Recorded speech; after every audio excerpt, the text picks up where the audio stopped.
benn liggéey buy door tey ci altine bi. loolu la soxna naata mu di kon juróom et puis pour évoquer li nga xamante ni moom mooy nar a am tey à partir d'aujourd'hui kon lundi 15 mai 2023 mu di tàmbali 5e recensement général de la population et de l'habitat RGPH 5 piloté kon par l'agence nationale de la statistique et de la démographie kon waa ANSD ñuy fàttali que boobule recensement ñu ngi ko prévoir woon en juin 2023 waaye finalement ñu indi ko en mi-mai au préalable kon ñuy fàttali que ay réunion comité pilotage moom amoon na bu ci njëkkoon sax avril 2022 la amoon ñuy fàttali kon que RGPH 5 bi li koy muy nar a jeex fukki fan ak ñeent ci weeru juin atum 2023 et jamono bi ñuy def li nga xamante ne moom mooy réunion comité de pilotage boobu ca avril 2022 ki fi nekkoon ministre de l'économie du plan et de la coopération internationale Amadou Hott daal di fàttali que état du Sénégal dafa institué par décret li nga xamante ne moom mooy réalisation tous les 10 ans fukki at bu ne kon benn recensement général de la population et de l'habitat à travers l'article 18 de la statistique 2012-03 du 3 janvier 2012 modifiant et complétant la loi 2004-21 du 21 juillet 2004 recensement bi nag lan moo ko tax a jóg mooy collecter ay informations ci caractéristiques démographiques yi socio-économiques ak culturelles li nga xamante ne moom mooy askan wi ak tamit habitat ak les conditions de vie des ménages soxna Naata. ay jëm Marcel bu ñu waxee loolu ba pare dañuy taxaw tuuti ci enjeux yi ak objectifs yi maanaam li ñu mbébét ci wàññi boobu. c'est cela donc enjeux yi ak objectifs yi bëri na ñuy fàttali que RGPH 5 bi de façon générale sax recensement ci wàllu boppam day constituer source d'information bi nga xamante ne moom moo gën a fiable sur l'état ak dynamique u population bi recensement général population et habitat moom lan moo ko tax a jóg nag objectif yi mooy dénombrement population ak habitat yoo xamante ni ñoom Sénégal la ñu nekk ak la connaissance de leurs caractéristiques les informations yi nga xamante ni dañ koy recueillir dafay nar a dimbali rek autorités yi ngir ñu mën a concevoir ba pare réaliser les grands et les petits projets de demain pour le bien-être des populations kon connaissance statistique yooyu sur la population nag bokk ci éléments fondamentaux yi nga xamante ni day fexe rek ba ñu mën a définir politique publique nationale et surtout au niveau local elle sert aussi à prévoir ay équipements collectifs nécessaires et pour rek lu jëm ci wàllu développement réew bi comme lu jëm ci wàllu école yeeg hôpitaux yi caserne gendarmerie police infrastructure de transport ak yeneen yi di mel soxna naata. léegi naka lañ ko nar a defee Marcel doxalin bi. voilà donc doxalin bi ñuy fàttali que déjà lu jëm ci wàllu recrutement 32 500 agents ñoom la ñu daal di recruter sur l'ensemble du territoire national ñoom nag ay enquêteurs la ñu superviseurs ak tamit contrôleurs ñoom nag seen critères yuy nar a tontu rek mooy yu ñu waroon tontu balaa ñu leen di recruter parce que ñuy fàttali que recrutement yi jeex na être de nationalité sénégalaise être âgé d'au moins 21 ans et de 55 ans ou plus au 31 décembre 2022 am tamit li nga xamante ne moom mooy diplôme bi di BFM wala beneen diplôme bu équivalent maîtriser tamit benn ci langue locale dominante ci zone de collecte yi ñuy nar a laajte être disponible et libre de tout engagement ci période bi nga xamante ne dénombrement bi day nar a am waaye tamit être disposé à séjourner ci zone d'affectation et à travailler tous les jours durant la période du dénombrement ba pare tamit être capable de travailler en équipe sous pression et à des heures tardives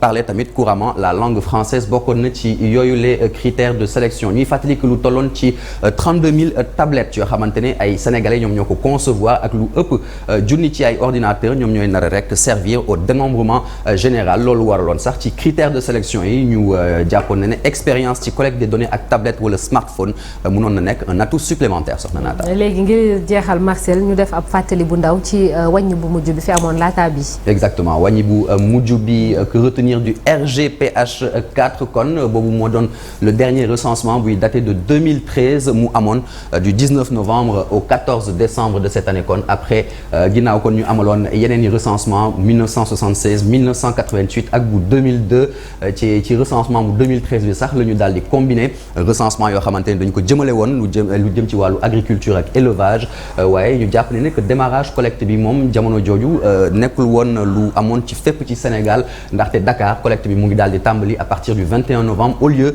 kon du 19 novembre 2013 ñu jàpp ne tamit ay désistement yu bëri amoon na ci agent recenseur ak contrôleurs yi ñu constaté woon tamit ay problèmes ci lu jëm ci wàllu serveur base de données te mu entraîné woon ay graves lenteurs par rapport à la remontée des données ñu jàppoon ne sax dafa amoon benn équipe de nuit boo xamante ni elle était chargée de la surveillance des programmes de chargement l'hébergement et les serveurs dañ ko daal di mettre en place jamono jooju durant la semaine du 2 au 8 décembre quoi qu'il advienne équipe u ANSD jamono jooju daal di recenser durant l'année 2013 lu tolloon ci 13,78 millions d'habitants au Sénégal et en tout cas population du Sénégal ñu jàpp ne dafa daal di kon yokk bu baax a baax au fil des années ndaxte de 2013 à nos jours environ 4 millions d'habitants supplémentaires dañu ñëw rek ajouté wu ci population bu Sénégal en 2017 population Sénégal tolloon ci 15,16 millions d'habitants en 2021 ñu mënoon estimer la population à 16,88 millions d'habitants et en 2022 à 17,55 millions d'habitants soxna Naata. Merci beaucoup Martial Farba Maroun pour tous ces détails. jërëjëf Chérif gis nga Martial wax na ko estimation bu mujj muy 2022 17,55 millions jamono ji sax ñu ngi wax ne dem na sax ba 18 millions et puis recensement bi peut-être particularité bi ci am mooy parfois booy dégg sax ci campagne bi ANSD di def dañ koy wax muy jafe-jafe yi ñuy am yenn saay ci yenn communautés yi nekk fii pour ñu nangu wàññi bi et tout déggoon nañ tamit coowul maanaam halpulaar yeeg ñooñu ni ñu leen di catégoriser ba finalement je pense que ANSD a retenu le mot fulbe c'est ça. waaw fulbe pour le maintenant lan mujj retenir parce que pàcc bi ñu bëggoon a def ethnie bi moo taxoon quand même ay association jugoon attiré ci attention ñi di agence nationale de la statistique et de la démographie ba joyanti na ko maintenant nag comme ni nga ko waxee croyance yi moom moo tax ñenn saa yi jàpp ni wàññi gi dafa am leneen te loolu pour mu am et gis nañ quand même rencontre ba yoo xamante ñoom waa ANSD def nañ ko ay communauté ay leader d'opinion bu ne leader d'opinion sëriñ ci la bokk prêtre yi ci lañ bokk imam yi ci lañ bokk ak ñëpp ñi nga xamante ne xëy na mën na ñoo sensibiliser ak spot yi nga xamante ne ñi ngi jaw ci télévision yi pour wane solos li nga xamante ni quand même moom mooy boobu campagne parce que buñ ko wàññee ñu xam limu sénégalais yi ñi fiy dund dëkkuwaay yi loolu ci wàllu koom-koom surtout ministère de l'économie ak coopération bi nga xamante ne fa la ANSD sukkandiku ci wàllu quand même politique publique yi naka lañ ko mën a développer loolu lu am solo la maintenant nag comme ni ñu ko waxee ñoom ñi nga xamante ne ñoom ñooy agent recenseurs yi di dem yenn saa yi nag nga dugg ci kër fekk fa doo fekk borom kër gi wala na nga leen di aborder je pense que tàggat nañ leen ci loolu surtout jamono ji nga xam ne jox nañ leen ay tablettes ak et cetera dina yomb goo xamante ni kam dinañ ko mën a def saa su nekk. c'était beaucoup plus compliqué Cheikh avant nga xamante ne xëy na daanuñu communiquer lu bu bëri ci solo ce recensement général maanaam wàññi bi solo bi muy am. oui c'est surtout ça li Chérif wax déjà ñi nga xamee ni ñooy def recensement bi dafa baax ñu tàggat leen parce que tamit c'est pas évident ñëw fëgg nit mu tijjil la. am na anam boo war a ñëwee nga aborder ko dalal xelam pour mu mën la jox information yi nga soxla loolu du ñëpp ko mën kon tàggat bi daf ci baax xam nga ni mu ko waxee tamit c'est vrai que dañoo am ay aada yoo xamee ni c'est ancré en nous ñu bari dañoo jàpp ni di lim say doom di ko joxe baaxul question sensible mais aussi comme politique yi aussi pouvoir public dañ ko soxla tamit pour dérouler les politiques yi nga xamee ni moom public moom la ñu bëgg def pour askan wi gis ci seen bopp comme ni ñu ko waxee rek na ñëpp coopérer maanaam joxe les informations qu'il faut parce que je pense que njëriñu réew mi moom moo ci nekk aussi. c'est ça Cheikh voilà malheureusement.